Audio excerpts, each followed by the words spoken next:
Kwanirizaako nnyo mukwano gwange yonna gy'osinza okuba ng'otuwuliriza nti okola ky'amaanyi nnyo okwekumira ku mayengo gano.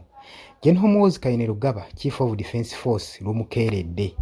Lumukeeredde gwe mukwano gwange ali eyampuliriza.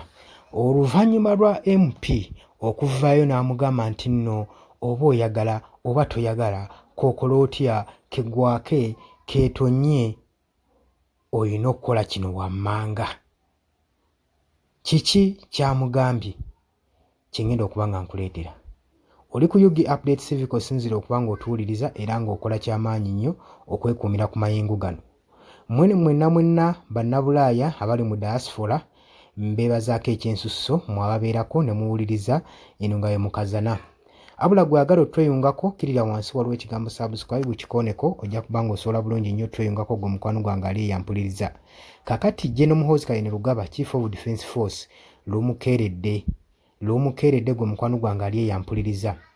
Omubaka Nyeko Derrick avuddeyo n'amugamba w'oba oyagala oba toyagala keegwake kw'otonyesa enkuba ogenda kulabikako mu maaso g'akakiiko ka Parliamentary Force Committee, Defence Committee.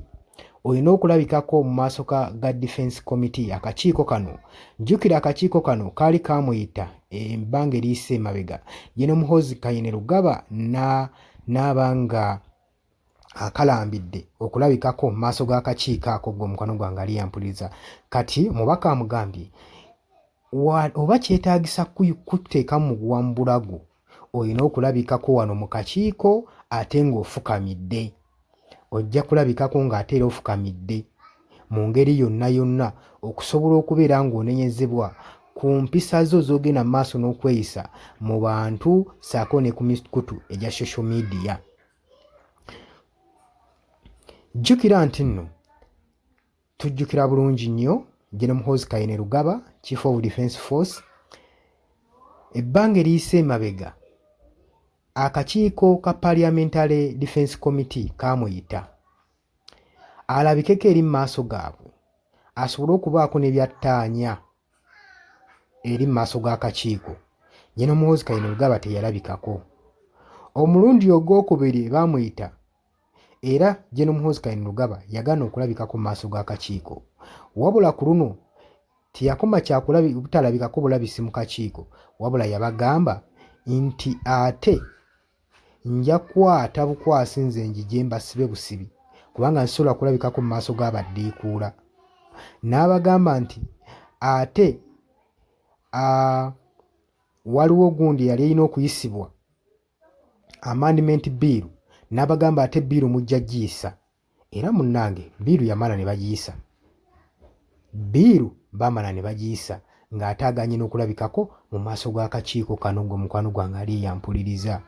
Akakiiko kali kamwetaaza nsonga ki? Kali kamwetaaga agende mu maaso n'okuttottola ku ebyo byawandiika ku social media, enneeyisa gye yeeyisaamu ng'agenda maaso n'okutiisatiisa oppositions, ssaako n'amawanga ageebunaayira, ssaako n'okuttattana reputation y'eggwanga Uganda n'okutta diplomatic relation Uganda gy'eyina n'amawanga ago ageebunaayira oba agatuliraanyeewo gwe mukwano gwange ali yampuliriza.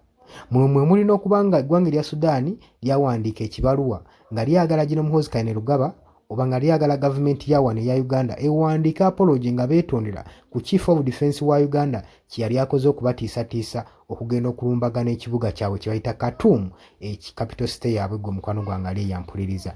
Kaakati era General Muhoozi Kainerugaba teyalabikako era teyeetonda. Kati olunaku olwaleero ekibiina kye ekya PLU kikedde ku makya kwekalakaasa nga kigenda ku Parliament nga beekalakaasa olw'okuyisaamu pulezidenti waabwe amaaso okubanga akakiiko kano kamulanga bwemage, era bagamba nti nno akakiiko kano tekamulanga bwemage, bagala kuttattana kitiibwa kye era bagezezzaako nnyo okubanga bamaki nga bagenda ku Parliament okwekalakaasa. Newankubadde bino bibaddewo beekalakaasizza nga balwanira ekitiibwa kya pulezidenti waabwe General Muhoozi Kainerugaba, Chief of Defence Force.